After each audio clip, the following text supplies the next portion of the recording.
There are no rules, it's all about pleasure. That's great. Hi, this is Nina Simons with Spices of Life. Today I'm thrilled because we are going to taste some wine, which is always fun. We have Sandy Block, who is a master of wine and, for the sake of disclosure, Vice President of Beverage for Legal Seafoods. One of the great things I love about you, Sandy, is that you're very unpretentious and sort of down to earth. And I think, very often people have this feeling about wine that they're a little intimidated by it. So what we want to do is let's start drinking, and but I also think we want to sort of debunk some myths that people have in place about wines. So yeah, well, I think part of the reason for what you just mentioned is that bring over it's glasses something and the that, at first least wine. in my generation, in your generation, it probably wasn't it wasn't second nature to drink wine. I certainly had no exposure to it until I got into the restaurant business myself. You mean you didn't drink every night in your family? No, actually, I came from one of those families where my father would get a bottle of scotch every holiday season, and they mounted up. And Manischewitz. Yeah, no. but, he literally, he didn't drink at all. He'd have one drink a year. Really? New Year's Eve. Oh, that's so, too bad. So I wasn't exposed to it at all. To me, wine was something that was kind of rich people and Skid Row. And it was nothing in between. So what was the experience that just sort of, was there any type of, when you just went, did you have a wine moment where? I had a wine epiphany. Yeah. And unfortunately, I drank so much of that wine, I forgot what it was. But yeah, it was one of those moments where I just. How old were you, Sandy? Oh, over 21. Oh, good. For the sake of. Unfortunately, it was one of those experiences that's sort of back there in the misty past. But I got into it gradually, and it was basically because I was working in the restaurant business, and I started to become fascinated with food. And this is back in an era when you'd serve a party of 4 people, and I'll have another whiskey sour, and make mine a muddled old-fashioned, a rusty nail. But then there were some people that were getting into wine, and that was exciting to me and interesting to me. And honestly, the reason I kind of got directed into that area is because I had studied French, and in those days, all the wines were French. Yes. So I didn't know anything about the wines, but at least I could pronounce the names. Yeah. So that was sort of my entree. And then when I got into it, I really fell in love with it. But this generation that we have coming up today, people between 21 and their early 30s, it's not intimidating to, and that's really refreshing. The people that work for Legal Seafoods, by and large, the people I come into contact with in my classes at BU or just in general, it's all about flavor. Yeah. I don't think that there are any myths to debunk anymore. Because the major myth used to be, you have to know a lot about wine in order to enjoy it. Right. And you don't. And that's the exciting thing about a lot of the younger people who are getting into this. It's all about flavor. It's not about pedigree. It's not about lineage. It's not about, any of the geeky stuff that I had to learn to become a master wine drinker. It's helpful to know about it for me. But it's really about, do I like it or not? What's it going to go with? And if I don't like it, it's not because there's something wrong with me. It's because it's not my style. Wines pick up a lot of flavor from the subsoil, which is extremely minerally. And Sandy, you gave yourself more wine than did, me. no, No, I'm only kidding. That's okay.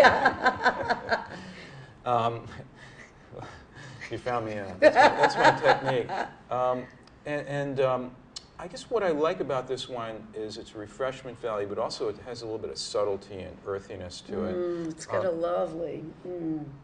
Nice perfume. Yeah, very What nice. I want you to think about when you taste this, Nina, is raw shellfish, which is something that I tend to have a lot all year, but particularly in summertime.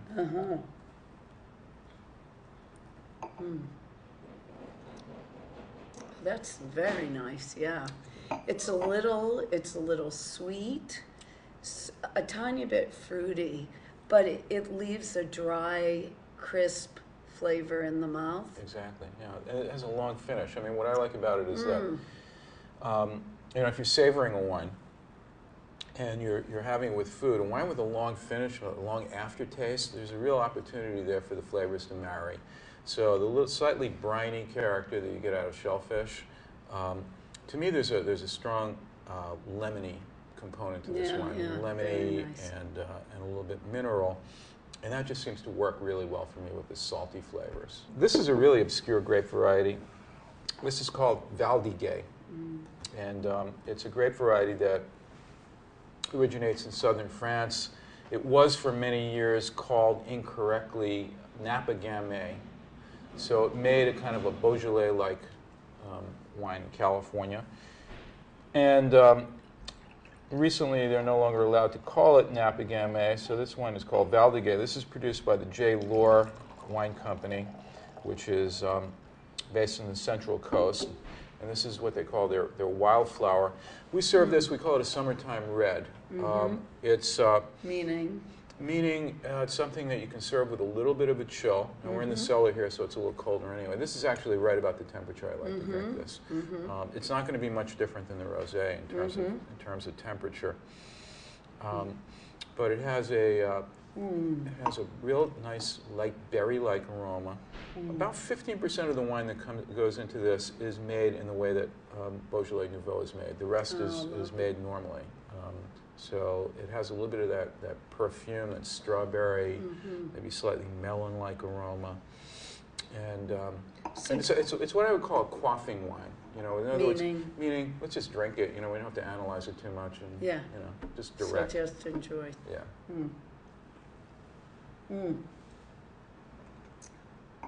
Oh, that is nice. It's dry, but it does have a little bit of a fruity fruit flavor. juicy, Yeah, that's nice. Finishes off dry. So Yeah, and it's a little cold, which is very nice. that's what I mean. I hate to tell you, sometimes I'm in a restaurant.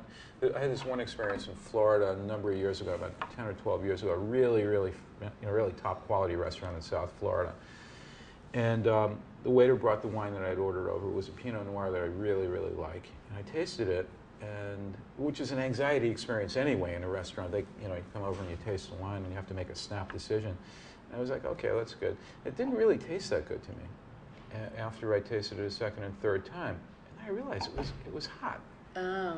So I asked the waiter for an ice bucket, and you could tell he kind of rolled his eyes a little bit, talked to the other waiters about this, person that doesn't know what they're doing. Put the wine in the ice bucket, and it just brought it right to the perfect temperature. So, you can adjust. I mean, this is really to take. So in other words, ignore the rules. There are no rules. Yeah. It's really about pleasure. But this is Nina Simons for Spices of Life, and what can we say? I want to say l'chaim or salut. Santé. Santé. Let's stick with l'chaim.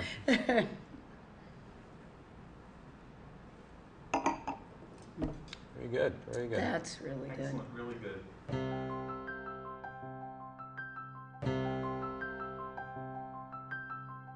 Thanks to our sponsor, Legal Seafoods. How was that? Oh.